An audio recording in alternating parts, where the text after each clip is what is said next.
İbrahim Ataşehir isteyip İncegül üstünde.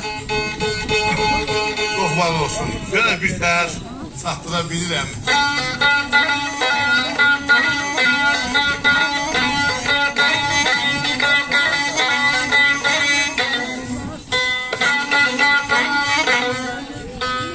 Götürmüşəm. Tamam, kasa yok idi.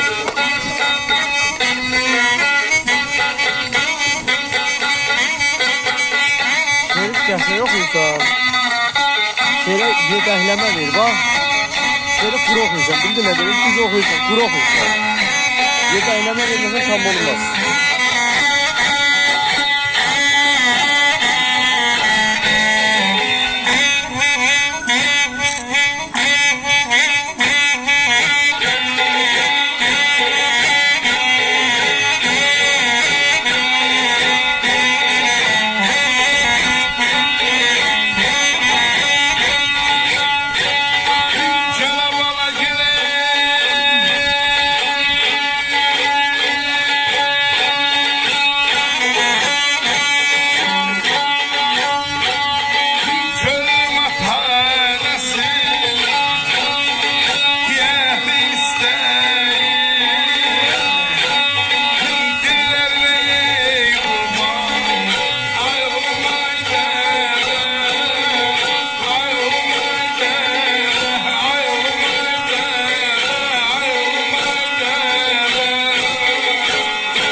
Ata nəsiyyət istəyir, dillərinə qurban olum ay dədə.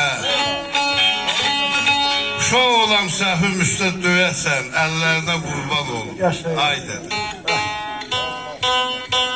Ata yoxsa oğul gül tək olarmış, qız ağlayıb saçlarını yolarmış. Deməli ataya da ata lazım olarmış. Ellərinə qurban olum ay dədə.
Sen de dindi faslı şöllüm dil asıp Getdim gördüm ətrafında günah şükürlərinə qurban olum. Ay dədə.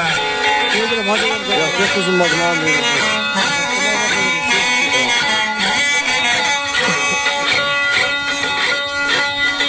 Kərabala gəlir. Vay hacı. Mən rəhmənəm, sən yüzündə bilməm.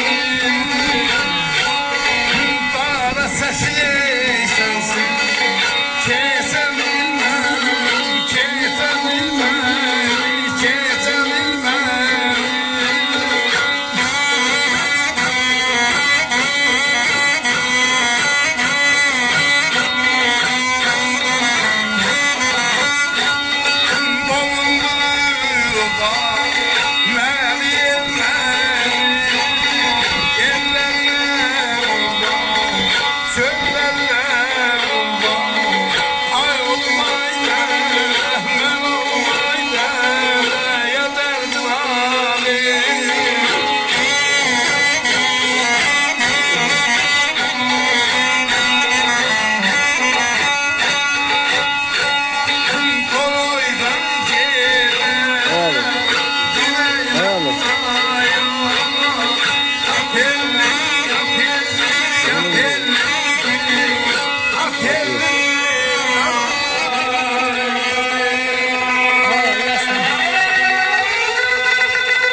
Yaşa yaşa kalın.